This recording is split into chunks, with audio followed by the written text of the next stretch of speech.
Merci de nous avoir choisis pour vous informer, mesdames et messieurs. Bonsoir et bienvenue aux informations sur la télé totalement vôtre, les titres. Célébré partout à travers Bamako et dans d'autres localités du pays, le Maouloud est un moment important pour la communauté musulmane. Mais depuis 3 ans, la population de Dili s'est vue interdire de célébrer cet événement important pour cause d'insécurité. Lancé depuis juillet dernier, le retrait de l'aménagement se poursuit.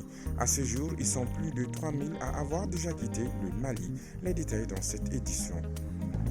Plus de 17,9 millions de personnes à travers le monde meurent chaque année à cause des maladies cardiovasculaires qui sont des pathologies pouvant affecter toutes les catégories d'âge. En cette veille de la Journée mondiale du cœur, célébrée le 29 septembre de chaque année, nous allons vous édifier sur ces maladies ravageuses. Voilà pour le sommaire.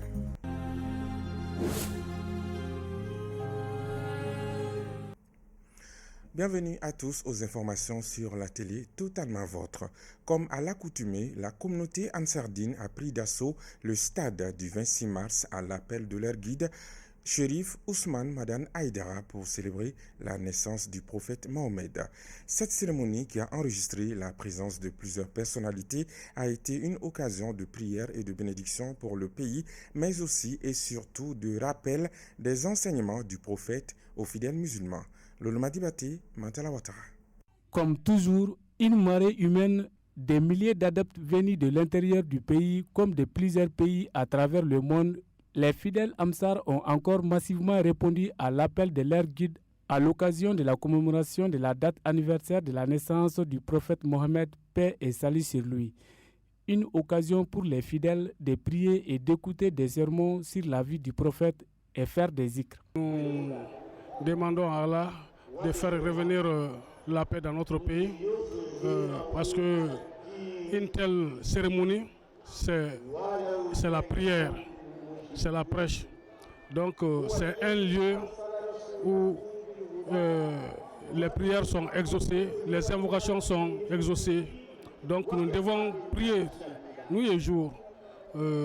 Particulièrement ce jour béni, c'est un jour où nous devons vraiment prier pour notre pays, pour le retour définitif de la paix. Nous prions également pour notre guide, Chérif Ousmane Madane Haïdara, lui qui est à l'origine de tout cela. Nous demandons à Allah de lui donner la santé, la longévité. Le Maouloud est une période de joie et de partage. C'est aussi une occasion pour les musulmans de renouveler leurs serments et de se rappeler l'importance des enseignements du prophète dans leur vie quotidienne. C'est un moment de prière pour chacun d'entre nous, pour notre pays, pour la paix, pour l'entente, pour la sécurité, pour le bien-être et pour le meilleur de chacun. C'est pour cela qu'on est réunis et nous prions Allah subhanahu wa ta'ala pour que les prières soient exaucées, que les vœux soient exaucés. C'est une opportunité de communion. C'est une opportunité pour ce pays. Comme je l'ai dit, personne ne peut rassembler autant de monde. Même le football ne peut amener autant de monde dans ce stade-là. Mais nous sommes là pour l'espoir que lui, il fait naître dans le cœur des Maliens. Cette cérémonie de commémoration de la naissance du prophète qui a mobilisé des personnes politiques et de la société civile est aussi et surtout une occasion de faire des prières pour le retour de la paix au Mali. Rappelons que c'était dans la nuit du 27 au 28 septembre 2023.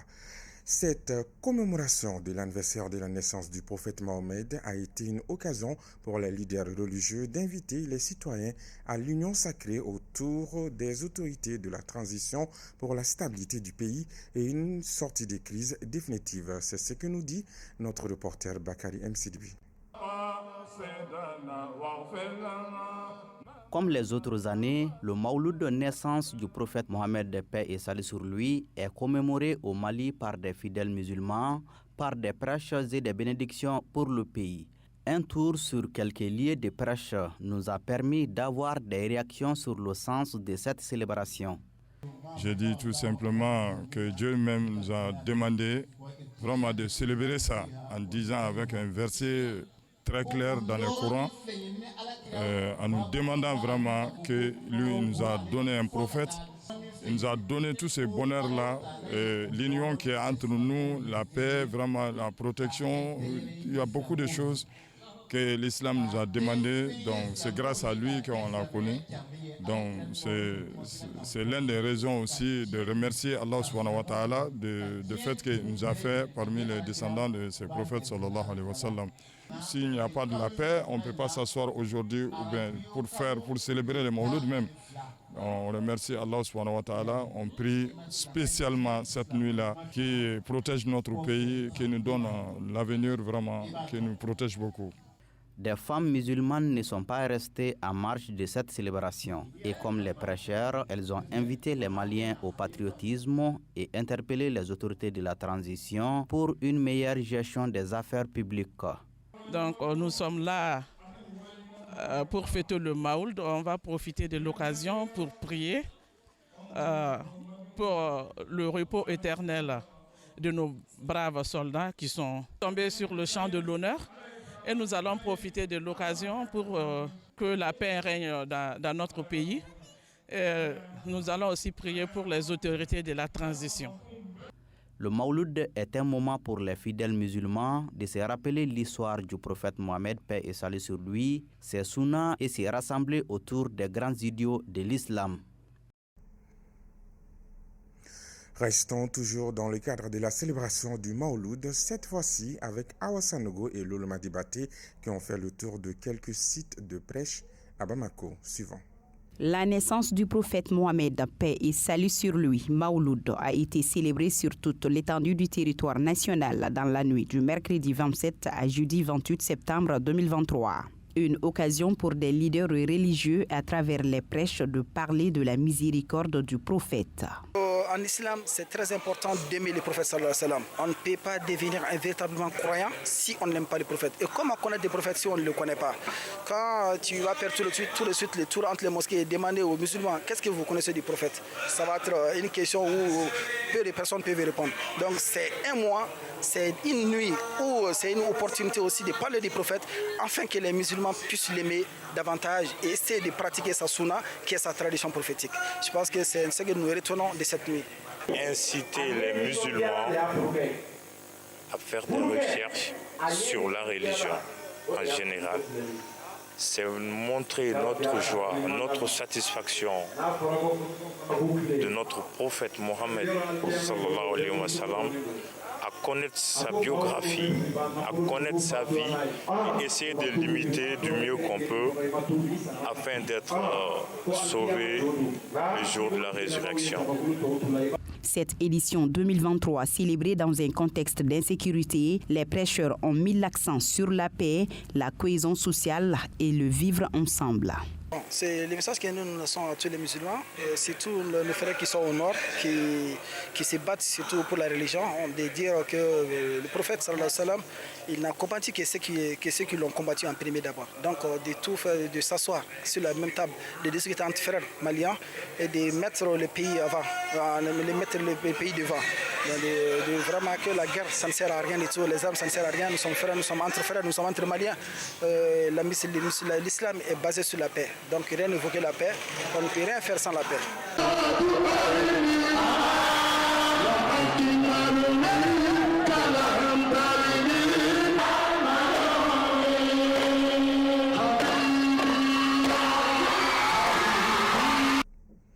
La commémoration de la date anniversaire de la naissance du prophète Mohammed n'a malheureusement pas pu se tenir dans toutes les localités du pays. À plusieurs endroits, les terroristes ont interdit la fête à l'instar de la ville religieuse de Dili qui n'a pas pu fêter le Mawlud pour la 3e année à cause de l'interdiction des groupes terroristes. Commentaire Gabriel Keita. Ville sainte, où convergent des milliers de musulmans à l'occasion de différentes manifestations de l'islam. La ville de Dili n'a pas fêté cette année la commémoration de la date de naissance du prophète Mohammed. L'événement a été encore interdit par les groupes armés, une situation qui dure depuis plusieurs années, au moins 3 ans. Quelques jours avant l'événement, les groupes terroristes ont posté des combattants pour contrôler les voyageurs afin de savoir si on allait tenter de braver l'interdit. Les fidèles se sont contentés des prières dans les mosquées ou à domicile pour marquer la fête. Ils comprennent que c'est la seule solution car les terroristes menacent d'attaquer la ville si les handicaps venaient à violer leurs consignes. Rappelons que la ville sainte de Dili est située dans la région de Nara. Dans le cadre du désengagement progressif du personnel de la MINUSMA, 116 casques bleus sénégalais ont été rapatriés du camp de Mopti le 20 septembre 2023. Ils sont déjà plus de 3000 à avoir déjà quitté le territoire malien et qui doit se terminer jusqu'au 31 décembre prochain. Le point avec Amadou Diarra. Dans l'ensemble, 97 officiers d'état-major, 2583 membres des pays contributeurs de troupes, 184 officiers de police individuels et 412 membres des unités de police formées ont été rapatriés depuis le début du processus de retrait. À ce jour, 2680 membres de la force de la MINUSMA et 596 membres de la police des Nations Unies ont été rapatriés, ce qui porte le total à 3276 membres de personnel en uniforme ayant quitté la mission. Le retrait ne se limite pas au seul domaine militaire et policier. 81 membres du personnel international et 10 volontaires des Nations Unies ont déjà quitté le Mali. Ainsi, le total des départs du personnel civil s'élève à 91. En y ajoutant les départs militaires, le bilan global atteint 3367 membres de la MINUSMA ayant quitté la mission. Le désengagement actuel de la MINUSMA s'inscrit dans le cadre de la résolution 2690 du Conseil de sécurité des Nations Unies, adoptée le 30 juin 2023. Cette dernière prévoit la fin des opérations de la MINUSMA, avec un retrait total prévu pour le 31 décembre 2023. À mesure que cette échéance se rapproche, on s'attend à ce qu'un nombre croissant de membres de la MINUSMA quittent le Mali. La SNV, en collaboration plutôt avec le ministère de l'Entrepreneuriat national, a officiellement lancé le projet Go Green. L'objectif est de favoriser l'insertion professionnelle des jeunes à travers l'employabilité et l'entrepreneuriat dans divers secteurs de l'économie verte afin de lutter contre les conséquences désastreuses du changement climatique. C'était à la Maison des Jeunes de Bamako. Compte rendu Aïssata Diarra, Mantala Ouattara. Créée en 1965 aux Pays-Bas et présente au Mali depuis 1979, la SNV est une organisation de développement international à but non lucratif qui aide les communautés locales, les organisations de la société civile à promouvoir leur développement socio-économique. Elle intervient dans plusieurs secteurs dont l'agroalimentaire, l'énergie, eau et environnement. C'est dans ce cadre que la SNV Mali a lancé le projet Go Green pour promouvoir l'entrepreneuriat vert par les jeunes et pour les jeunes au Mali. Vous savez tous et toutes que beaucoup de jeunes n'ont pas de travail et que cela constitue un défi majeur pour le Mali. Face à ce défi, les emplois et l'entrepreneuriat vert peuvent apporter des réponses à l'autonomisation des jeunes, au développement de l'économie locale, à la stabilité sociale et à l'adaptation au changement climatique. Le gouvernement du Mali, à travers la ministre de l'Entrepreneuriat national, de l'Emploi et de la formation professionnelle, a salué cette initiative de la SNV qui, selon elle, contribuera à la réduction du chômage. Il m'est agréable aujourd'hui de présider l'atelier marquant le lancement officiel des activités du projet Emploi et entrepreneuriat vert peuvent produire des biens ou proposer des services respectueux de l'environnement et dont la préservation est un devoir pour toute notre planète.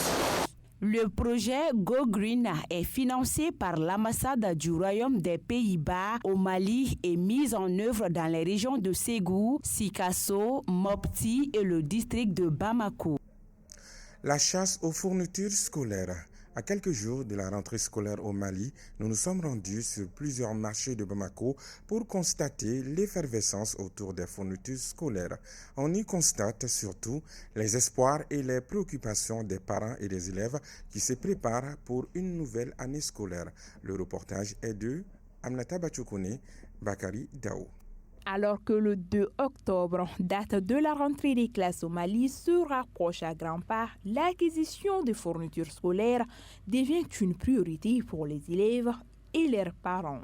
Heureusement, à en croire les vendeurs de ces articles, les prix sont plus abordables cette année par rapport à l'année précédente pour différentes raisons.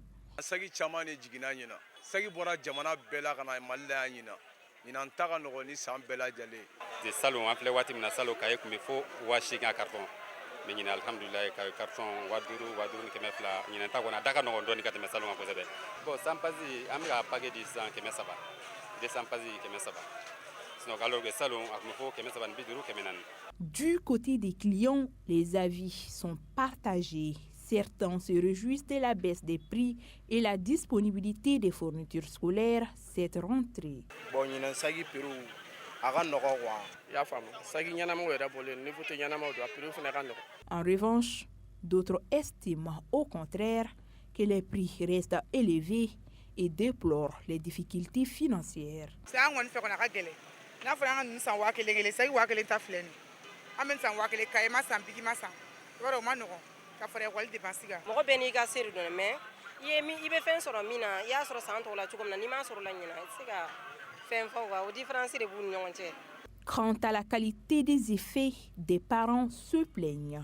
Une critique battue en brèche par les vendeurs qui rappellent que la qualité des fournitures scolaires dépend des prix.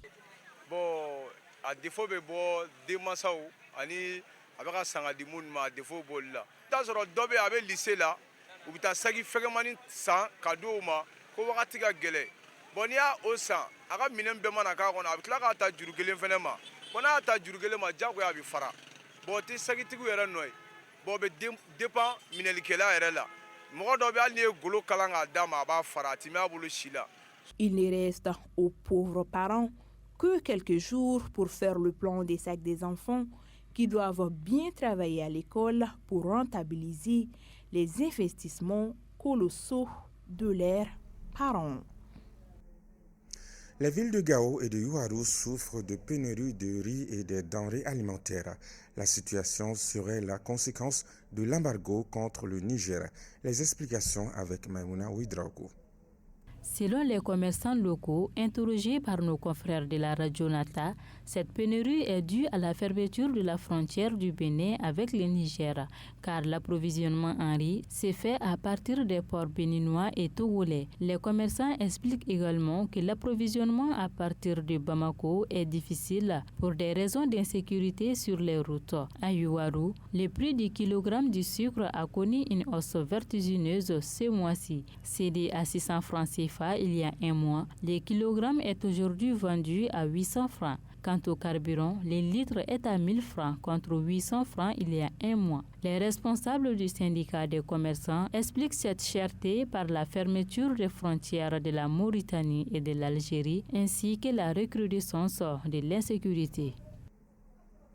À l'instar des régions de Koulikoro et de Mopti, le comité de coordination du Mali, CCM Mali, l'instance nationale de coordination de la subvention du Fonds mondial pour la lutte contre le VIH-Sida, la tuberculose et le paludisme, a organisé le mardi 26 septembre 2023 un atelier d'information à l'endroit des organisations de la société civile à Ségou. Cet exercice de redevabilité visait à partager avec les participants les enjeux et défis du financement du Fonds mondial. Mohamed Lamine Sourouba, depuis Ségou, nous en parle. La ville de Ségou a abrité ce mardi l'atelier de rétro-information de l'instance nationale de coordination de la subvention du Fonds mondial à l'endroit des organisations de la société civile membres du CCM Mali. Durant cette journée, la CCM a fait le point des activités réalisées. L'objectif, c'était d'informer la société civile par rapport à tout ce qui se passe au niveau du CCM et on l'a dénommé atelier de rétro-information des membres de la société civile. C'est-à-dire ils ont leurs représentants au niveau de l'instance de coordination.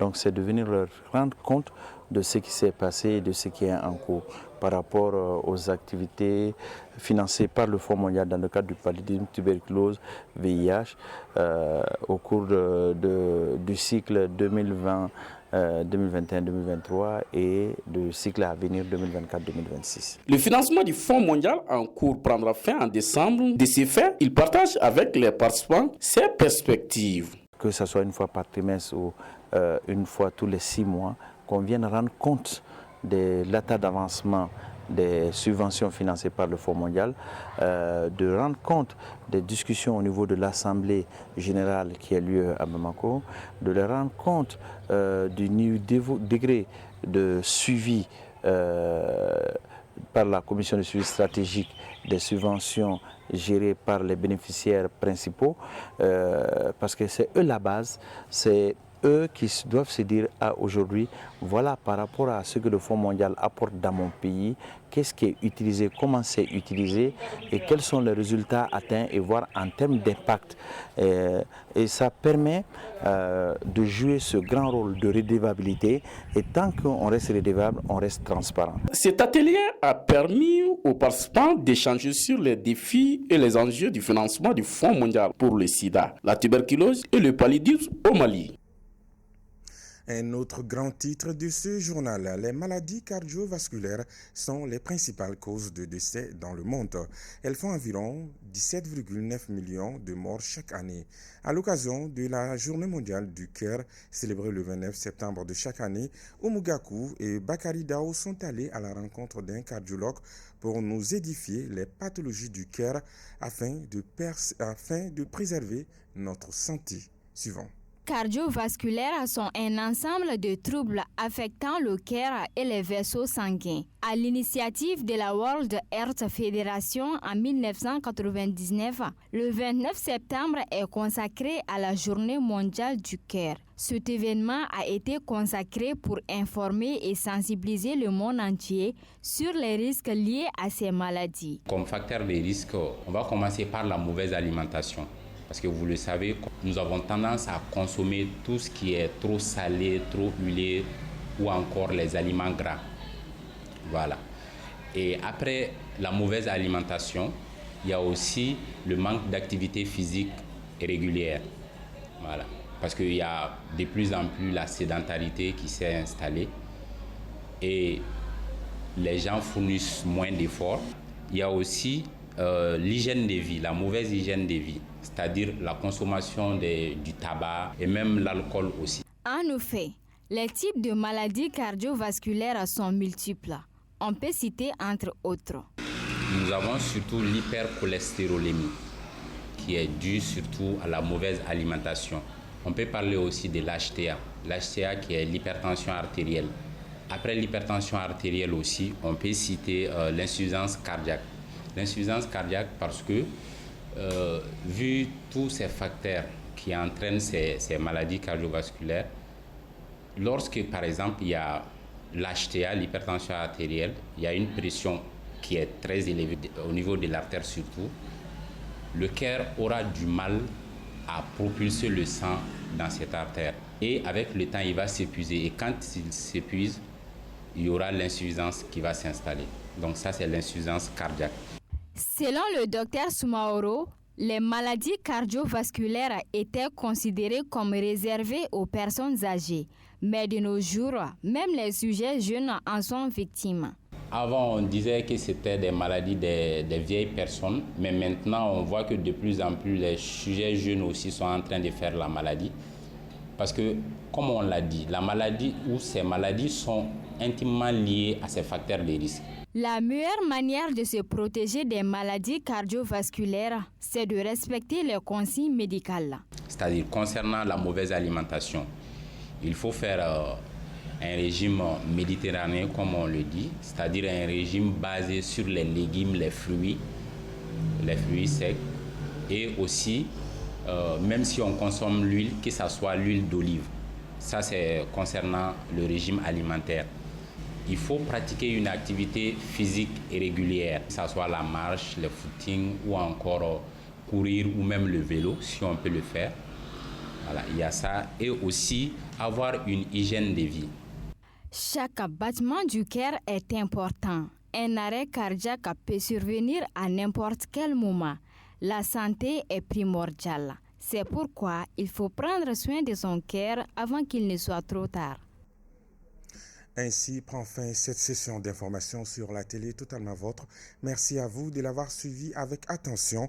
Une seule tête ne peut contenir toute la sagesse. Bonsoir.